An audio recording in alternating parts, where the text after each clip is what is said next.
Spoštovane gledalke in gledalci Studia Bistrica, lepo pozdravljeni. Iz vsebine oddaje. Zaključna prireditev Poletavci in najpoletavci. Dan odprtih vrat Zdravstvenega doma Slovenska Bistrica. Srečanje praporščakov Zvezne veteranske organizacije. Bistriška noč ljubezni. Literarni večer s Ferijem Lainščkom. Odprtje plezalnega centra Slovenska Bistrica. Nogometaši Bistrice premagali sežanski Tabor. V dvorani Doma Svobode v Slovenski Bistrici je pretekli četrtek potekala zaključna prireditev Poletavci in najpoletavci. Bralni projekt, katerega nosilka je Mestna knjižnica Ljubljana, Knjižnica Josipa Vošnjaka Slovenska Bistrica pa je ena izmed mnogih v Sloveniji, ki mladim omogoča sodelovanje, je predstavila vodja projekta Darja Kolar. Mladi člani knjižnice, ki so oddali izpolnjen bralni seznam, so si na prireditvi lahko ogledali komično mladinsko izobraževalno gledališko predstavo z naslovom Vojna pisateljev v izvedbi Luke Sternada in doktorice Vesne Novak. Ob zaključku prireditve so podelili tudi priznanja in izžrebali nagrade. V Zdravstvenem domu Slovenska Bistrica so pretekli petek pripravili dan odprtih vrat. Zaposleni so predstavili dejavnosti posameznih ambulant in služb. Center za krepitev zdravja je med drugim prikazal predrakave spremembe v napihljivem modelu črevesa ter kadilska pljuča in meritve ogljikovega monoksida v izdihanem zraku. Reševalna služba je predstavila temeljne postopke oživljanja in prikaz reševalnega vozila. Slovensko združenje Evropa Dona pa je osveščalo o raku dojk in rodil. Območno združenje veteranov vojne za Slovenijo Slovenska Bistrica je preteklo soboto gostilo srečanje praporščakov Zvezne veteranske organizacije. Veterani praporščaki iz vse Slovenije so na grajskem dvorišču Bistriškega gradu izvedli slavnostno postrojenje in kratek kulturni program. Kaj ne rečem, v tem času, kot smo, mislim, da je malo turbulenten, ampak vseeno, kaj praporščaki zmorete, to kapo dol pravijo, ne? Vi ste naša tista prva linija, ki nas predstavljate na vseh ostalih področjih. Delate zelo težko, nismo več mladi, ampak vseeno, morate se zavedati, da za vami stoji 40.000 članov veterank in veteranov. Zato vam polagam na misel, da delate tako naprej kot do zdaj, kajti to je naš ponos. Na koncu vas vse skupaj vabim na naš center Brinje, da se malo podružimo in da ne pozabimo ostalih stvari, ki bi danes lahko si jih malo obudili. Naj ne bo nikoli pozabljeno.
Klub študentov Slovenska Bistrica je preteklo soboto izvedel Bistriško noč ljubezni.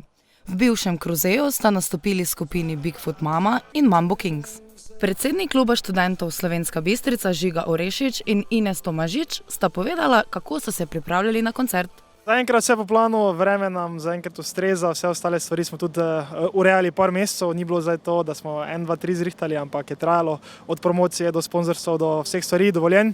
Tako da ja, v bistvu sem že tretjič pri organizaciji zraven, ker sem bil prej še v upravnem odboru, ampak ja, prvič kot predsednik v tej vlogi in je malo mogoče drugače. Ampak zaenkrat z ekipo zelo zadovoljen, vse po planu in upam, da bo en res super večerno. Drugače pa je ful fajn, ker je ekipa letos ful zrasla in je ful lažje organizirati dogodek.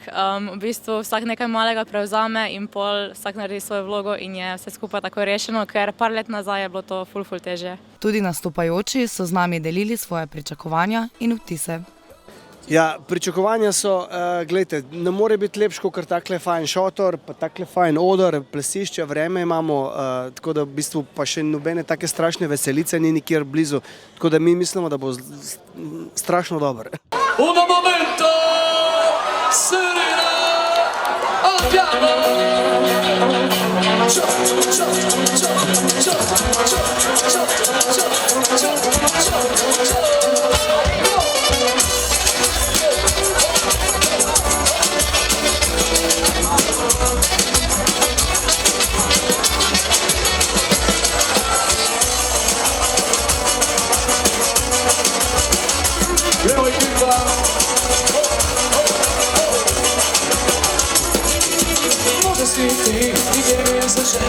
Ali ovaj put zaboravi na mene.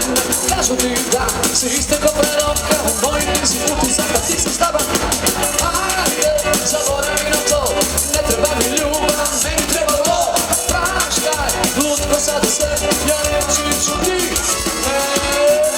Koliko pije nije tu malo, subota je. Uno momento, uspori tempo, može sutra se vidi to. Isteklo ti vrijeme, pa si kod mene, baš izgleda kad si ljut. Više sreće drugi put. Opa! Ovo je bilo za tebe. Ajmo, ajde!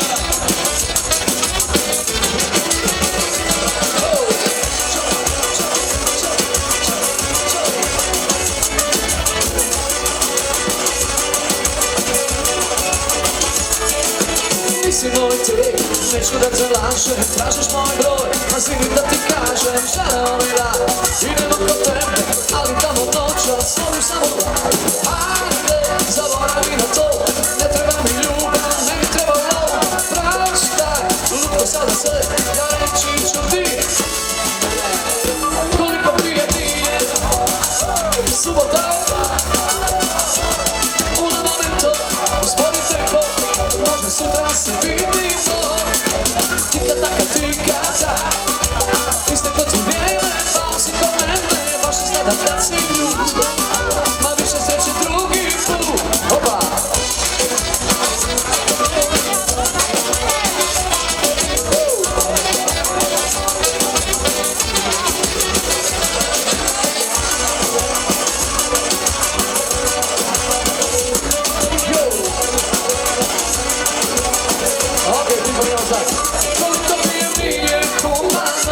Subota je. Uno momento, uspori tempo, može sutra se vidi. Tika taka tika ta, isteklo ti vrijeme, pa si kod mene, baš izgleda kad si ljut. Više sreće drugi put, opa!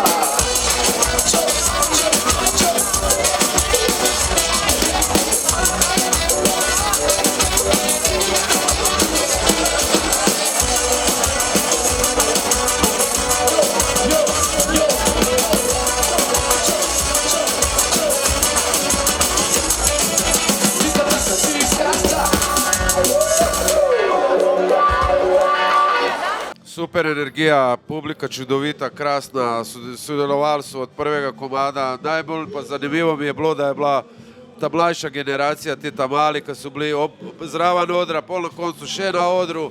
Imeli smo se fajn, naredili smo en dober rock'n'roll žur in mislim, da se za rock'n'roll ni treba bati v teh krajih, ka imate že ta male, ka naginjajo k rock'n'rollu in to je super. Vse pohvale, bravo Slovenska Bistrica, je. Dvorčer, Slovenska Bistrica!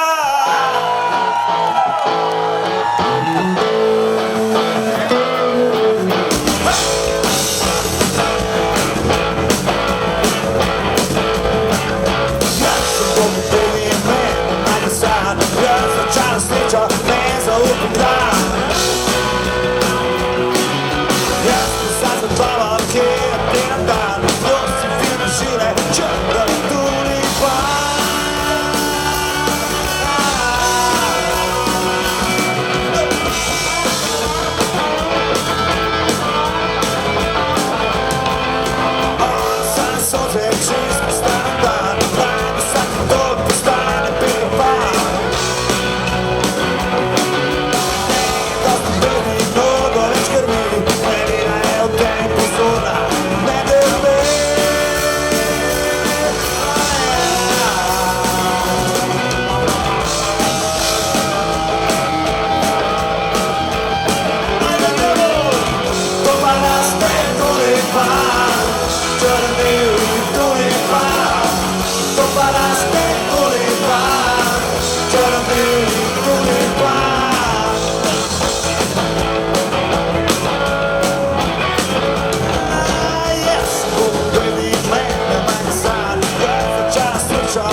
To, kako ti zgine, včasih se pokaže, da začara srečo.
Dobra muzika in dober vibe. Kdo pa je pod odrom, to pa naj si oni sami vzamejo. Dobra muzika vedno najde pot do srca. V knjižnici Josipa Vošnjaka Slovenska Bistrica so v ponedeljek gostili Ferija Lainščka, enega izmed najbolj samosvojih, prepoznavnih, priljubljenih in priznanih umetnikov slovenske besede. Njegova bibliografija obsega več kot 100 samostojnih knjižnih enot. Med njimi je 30 romanov, od katerih so mnogi prevedeni v tuje jezike. Za svoja dela je prejel številne nagrade. Feri Lainšček je na literarnem večeru v bistriški knjižnici predstavil svoja romana Kurji pastir in Petelinje jajce. In mene je prešinila ta ideja, da bi se vlastno preteklost, vlastno otroštvo s pomočjo te Jungove metode vračal. In se mi je res zdelo noro, pa bilo me je strah. Ker je, kakorkoli to obrneš, se to, če prakticiraš na sebi, spremeni v neko psihoanalitično metodo. To je približno tako, kot če greste psihiatrov, če mož in žena gresta k psihiatru, kaj bo delal psihiatr? Iskal bo družinsko deblo, če kdo bil ve, kako to poteka, in išče vzorce njene in njegove, da bi nekako te vzorce toliko uredil, da ne bi se glih ločila, ali pa da bi lahko ena z drugim zdržala. Je metoda psihoanalitična. In potem sem se v nekem trenutku odločil za to, da tvegam. Ne vem, zakaj sem imel miselno zmoto, da je to pot k mrtvim, ne, ker večina ljudi iz tega romana, moji starši vsi, večina so mrtvi. Ne.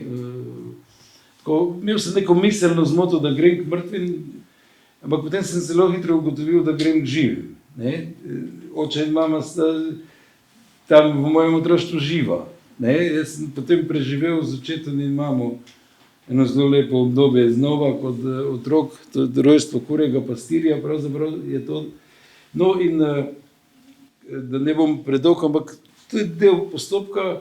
Potem se mi je odprlo 1000 zgodb na lepem. Potem sem videl na vsaki deski naše stare hiše vse žeblje, pa vse luknje, ki so jih naredile mravlje. Ali, ne?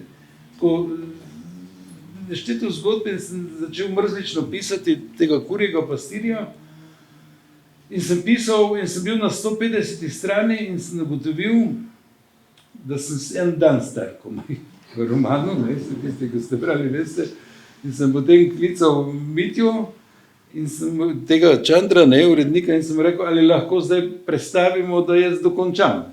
In je on rekel, veš kaj, zdaj pa je dovolj tega, ne? Zdaj pa jaz moram objaviti knjigo, ko smo že drugič napovedali. Ne?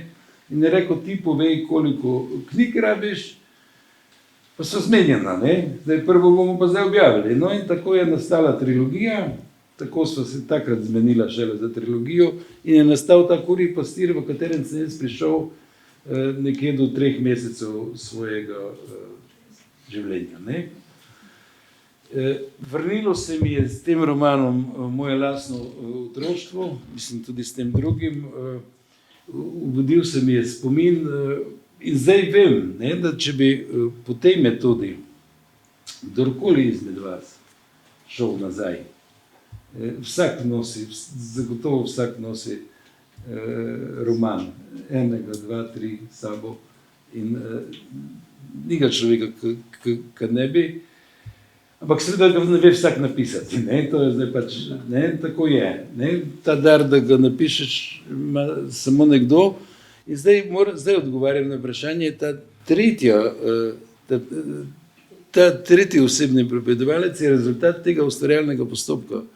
Ker jaz sem v bistvu nisem pisal tako, ko pišeš, ne vem, spis, ne? Od začetka do konca, spomnim se tega pa tega, ampak sem jaz na podlagi obojenega spomina in vseh teh 1000 zgodb ali pa nešteto zgodb zbiral tiste, ki so se mi zdele literarno uporabne, ki bodo tudi bralcu nekaj povedali. Ne?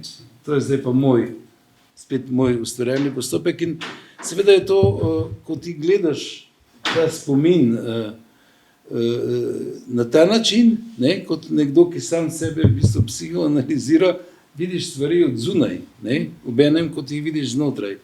Zato bi tu prvi osebni pripovedovalec mi ne bi preprosto deloval.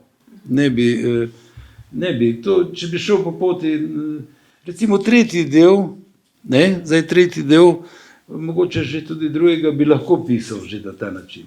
Ne, ker prvi roman je pač to obdobje, ko ga samo na ta način lahko ujameš. Ne? S tem priklopom na kolektivno nezavedno, tisti, ki kaj Junga poznate, veste, o čem govorim, ne? In te arhetipe nekako izbezaš. Drugi roman je pa že ukvarjanje s tem, kar se mi je seveda skozi to zgodbo obudilo. To je tisti čas, ko smo si svet razlagali čisto drugače, kot je. Ne? In smo v to verjeli. Ne? Zato je to magično mišljenje. Ne? Ko si kot otrok nekaj predstavljaš čisto po svoje. Zagotovo ima vsak kako tako dogodivščino iz tega svojega magičnega obdobja v življenju. Recimo, ne vem, jaz se najbolj spomnim, kad ni bilo radija. Mislim, pri sosedovih so imeli radio, ne? Tisti na skalo z žarnicami, s tistimi velikimi gumbi in so me skozi, kako se to reče, prepričali, da so vsi, ki igrajo, ki govorijo v radijskem sprejemniku notri in jaz sem to res verjel, ne? In ko so me vprašali, ne, kaj pa boš ti, ko boš velik, ko to otroka zmeraj vprašajo, ne, kaj boš pa ti, ko boš velik. Moja prva poklicna izbira je bila, da bom igral klarinet v radiju. Ne, in jaz sem se predstavljal sebe tako malega z klarinetom. Ne. Mislim, to je ta magično mišljenje, magični odnos do sveta. Ne. Plezalni center Slovenska Bistrica, ki je največji v Sloveniji, odpira svoja vrata. Novi center ni namenjen samo vrhunskim in rekreativnim športnim plezalcem, ampak je primeren tudi za urjenje pripadnikov civilne zaščite, gasilcev, policistov in drugih. Pred odprtjem so pomembno pridobitev, s katero bo upravljal Javni zavod za šport Slovenska Bistrica, predstavili na torkovi novinarski konferenci. Ta center vsekakor, kot je že bilo omenjeno, pomeni, da bodo lahko tukaj trenirali v bistvu vsi, ki imajo radi športno plezanje. Omogočil bo razvoj tako vrhunskega športa, kot pa tudi rekreativnega in pa kar je bistvo, da bodo lahko otroci preživljali svoj prosti čas, pa tudi družine, da bodo hodili ob vikendih in da bo res objekt dihal tako z občani Bistrice in širše, kar je tudi verjetno cilj vseh nas. Jaz vem, da je zdaj tukaj res mlada, ambiciozna ekipa v centru, ki ima razdelane svoje cilje, plane in da bo objekt zaživel na polno in da bomo vsi ponosni na to, kar imamo. Za številne dejavnosti v centru bo skrbel alpinistični klub Impol Slovenska Bistrica. Jaz sem prepričan, da bo tale center uspešen. Prepričan sem pa zaradi tega, ker poznam ljudi, s katerimi delam. Poznam ljudi, ki so v klubi, ki so, bom rekel, v vseh teh letih vložili veliko energije, volonterske, že s prejšnjimi projekti in tudi danes. In smo navajeni delati, smo navajeni skupaj stopiti in zato sem prepričan, da bo ta center uspešen, da bo to ena zelo dobra zgodba, ki je že bila tudi do sedaj. Na konci pa seveda ne morem iti mimo tega, da se moram zahvaliti tudi, bom rekel, celemu našemu klubu, da stoji ob strani, da pomagate, ko je treba. Predvsem se moram pa zahvaliti tudi, bom rekel, delovni skupini, ki je tale projekt vodila, v kar se je res ogromno dela tudi vložilo. Tehnične podrobnosti novega objekta in programe, ki jih bodo izvajali, je podrobneje predstavila vodja centra Ursula Pipenbacher. Tako da plezalni center je v osnovi v bistvu namenjen seveda vsem, ki se s tem že ukvarjajo, tako rekreativcem kot seveda tekmovalcem in vsem tudi tekmovalcem na najvišjem državnem nivoju. In seveda vsem tistim, ki se nekako s tem bojo šele spoznali. Torej, ne glede na to, če imaš ti plezalno znanje ali ne plezalno znanje, boš lahko prišel sem in se boš v bistvu naučil. Kajti center je v bistvu zgrajen tako, da nudi plezalne stene namenjene torej rekreativcem kot profesionalcem. Po sklopih je razdeljen in sicer v pritličju tukaj imamo visoke plezalne stene, zunanje in notranje, od 9 metrov, to je tečajniška stena in pa vse do 17 metrov. Zunaj so dejansko stene razdeljene na tekmovalno steno, to je ta najvišja in najbolj previsna stena, ki se vidi v bistvu že nadaleč, ko se pripelješ v Slovensko Bistrico. Potem je hitrostna stena, tu sta v bistvu dve smeri hitrostnega plezanja, potem pa je še rekreativna stena, mi pravimo tudi nek način plaža, ker je tam res lepo. V bistvu bi se res omogočalo lepo sončno plezanje, tudi v pomladnih in pa jesenskih mesecih. Potem od znotraj pa imamo za naše najmlajše otroke otroški brlog, kotiček otroški, kjer se bojo v bistvu kalili ti najmlajši, vse od 4. leta naprej. V prvem nadstropju in pa v drugem nadstropju imamo pa v bistvu balvanske stene. To so pa nižje stene, za katere ni potrebno neko osnovno to znanje plezanjem, osnovni plezalni manevri z vrvjo, z varovanjem, z varovalno ploščico. To so pa nizke stene in v prvem nadstropju imamo v bistvu dve balvanski plošči, ki sta, vsaj ena je v bistvu edinstvena. To pomeni, da smo prvi v Sloveniji, ki smo začeli z njo, to je kilterboard. Gre za v bistvu tako balvansko steno, na katerem si v bistvu lahko plezalec nastavlja naklon od 0 do 70 stopinj in na kateri se ti v bistvu osvetlijo oprimki. Ti pa dostopaš v bistvu iz ene takšne aplikacije preko telefona, kjer je v bistvu dostop do več kot 80.000 smeri, ki so pa v bistvu bile ustvarjene povsod po svetu. Torej, ti si nastaviš težavnost, ti si nastaviš v bistvu nek naklon in potem se ti oprimki osvetlijo in lahko v bistvu pležeš. To je ciljno v bistvu predvsem zelo dobro za tiste, ki namensko trenirajo, da izboljšajo težavnost, da izboljšajo moč, da izboljšajo v bistvu neko psihofizično kondicijo. Potem je še ena zraven, je pa moonboard, to je pa v bistvu podobna balvanska stena, kjer pa se ti v bistvu pod oprimki nekako osvetlijo lučke in se ti tudi ena smer osvetli, ki si jo ti izbereš preko aplikacije. Torej, tu orjemo ledino v Sloveniji, potem tretje nadstropje je pa v bistvu srce tega centra, mogoče na nek tak način, to pa so balvanske stene. Že ko stopiš prostor, v bistvu te osupne. To je pa v bistvu veliko število balvanov, kjer dejansko ti lahko pležeš težavnost od 3 do 7C+, to so zdaj športno-plezalne ocene, to športni plezalci poznajo. Gre za v bistvu neke lažje, torej za vse rekreativce, vse, ki začenjajo, in do najbolj težkih, najbolj zahtevnih balvanov, s katerimi se pa spopadajo pač tisti profesionalci, ki se ukvarjajo z treniranjem športnega plezanja. Potem bo center opremljen tudi še z možnostjo v bistvu treninga, to pomeni, da bomo imeli tudi campus boarde in tudi na nek način šutalnice, to pomeni, kjer boš lahko ti delal na izboljšanju moči. In pa v prvem nadstropju še večnamensko gibalnico, to je pa ena taka telovadnica, gibalnica, kjer se v bistvu pripraviš na to, da greš plezat, kjer bo možnost tudi treninga z utežmi, potem je v bistvu ta prostor namenjen tudi za dopolnilne dejavnosti, za plezanju, to govorim zdaj o več različnih jogah, od dinamične joge do joge za plezalce, aerial joge in še za vrsto drugih stvari, ki jo bomo v bistvu uporabili. Dr. Ivan Žagar, župan občine Slovenska Bistrica, je ob pomembni pridobitvi spomnil na pomen športne infrastrukture. Kar zadeva seveda tudi tega centra, gre za to, da mi v občini Slovenska Bistrica, pa občini Slovenska Bistrica se konstantno vlaga v šport. Predvsem tudi v smislu izgradnje infrastrukture, ki je pravzaprav predpogoj, da lahko potem različne športne panoge nenazadnje tudi peljemo.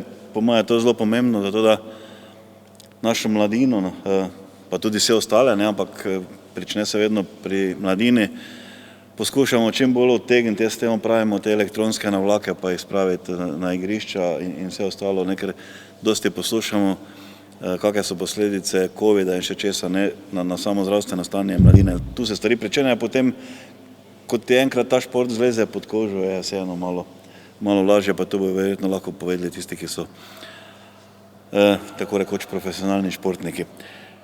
Ta vlaganje pravzaprav tu konstantno poteka in zdaj je ta center na nek način dopolnilo temu urejanju športnega parka tu v Slovenski Bistrici, tem, da seveda imamo mi kar nekaj športnih objektov tudi po vseh večjih krajih, praktično po občini, tudi tam se skrbi za ta infrastrukturni del in potem posledično seveda tudi za vsebino. Naložba je vredna 5,2 milijona evrov, nekaj več kot 2,3 milijona evrov je prispevalo Ministrstvo za izobraževanje, znanost in šport. Ostali denar pa je zagotovila občina Slovenska Bistrica. Nogometaši Keti in Mi in Impol Bistrice so danes odigrali tekmo 11. kroga druge slovenske lige. V športnem parku Slovenski Bistrici so premagali Tabor iz Sežane 1-0. V nogometnem obračunu med ekipama nogometni klub Keti in Mi in Impol Bistrica ter nogometni klub Tabor Sežana, ki je potekal v soboto, so navijači bili priča zanimivi predstavi obeh moštev. Ekipa Bistrice pa je pod ponovnim vodstvom trenerja Simona Dvoršaka, ki je spregovoril o svoji vrnitvi in nadaljnjih načrtih. Zdaj, trenutno zadovoljstvo je dobro, zato ker smo neporaženi v zadnji 2 tekmi, ampak nas ne sme to prevarati, imamo ogromno stvari za postoriti. Je pa tudi res, da je na tem igrišču zelo težko igrati, igrišče je precej uničeno in za ekipo, ki se brani, je potem to veliko lažje. V današnjem primeru to je bil Tabor, čeprav Tabor je odigral korektno tekmo in na koncu več kot zadovoljni z 3 točkami. Kakšna so pa vaša pričakovanja v prihodnje za vašo ekipo? Prvo treba ekipo malo stabilizirati, predvsem z psihološkega vidika, ker so bile neke spremembe, ki so pustile nekaj na igralcih. Dobro je, da smo v teh 2 tekmah vzeli 4 točke, tako da bomo imeli več mira v tem tednu in sigurno so mogoče zahteve tudi nekoliko drugačne, kot so bile pri prejšnjem trenerju, ampak to je normalno. Poskušali bomo čim manj spreminjati do zime in poskušali vsako tekmo odigrati maksimalno skoncentrirano, disciplinirano in vzeti čim več točk. Prvi polčas je minil brez zadetkov, vendar ne brez priložnosti. Obe ekipi sta imeli nekaj nevarnih prodorov pred nasprotnikov gol, vendar sta se tako vratarja kot tudi obrambi uspeli izkazati in preprečiti zadetke. V drugem polčasu sta obe ekipi stopili na igrišče z obnovljeno energijo in še večjo željo po zmagovalnem zadetku. Napetost je dosegla vrhunec v 93. minuti, ko je Jaša Martinčič iz 11 metrov zadel gol. Sicer smo pričakovali, da bo težka tekma, želeli smo si prej rešiti, na koncu smo že malo mogoče mislili, da nam ne bo uspelo, samo na koncu se je išlo vseeno zmago. Več o poteku igre je spregovoril tudi začasen kapetan nogometnega kluba Slovenske Bistrice. Ja, delali smo točno to, kaj smo se v slačilnici zmenili, bili smo kompaktni, igrali smo na kontre, spravi na protinapade, tako da, kot sem povedal, zaslužene 3 pike. Je še kak prostor za izboljšavo danes tukaj, recimo, kaj smo videli? Ja, seveda, vsaka tekma je zgodba za sebe. Prostor za izboljšavo imamo ogromno, mislim, da je v vsaki ekipi pravi prostor za napredek. To pa je samo pozitivno, tako da mislim, da lahko naslednjo tekmo dvignemo še vse na višji nivo.